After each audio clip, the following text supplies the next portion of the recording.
சீனாவின் ஹூகோ அருவி உலகின் மிகப்பெரிய மஞ்சள் நிற அருவியாகவும் சீனாவின் இரண்டாவது மிகப்பெரிய அருவியாகவும் திகழ்கிறது.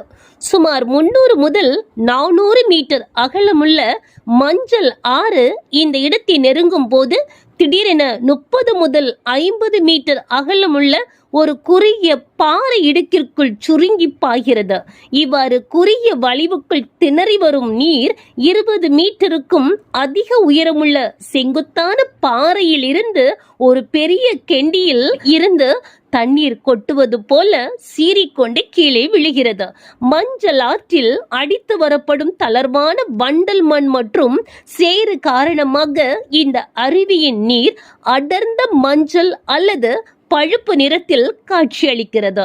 இதனால் இது உலகின் தனித்துவமான இயற்கை அதிசயங்களில் ஒன்றாக கருதப்படுகிறது. நன்றி.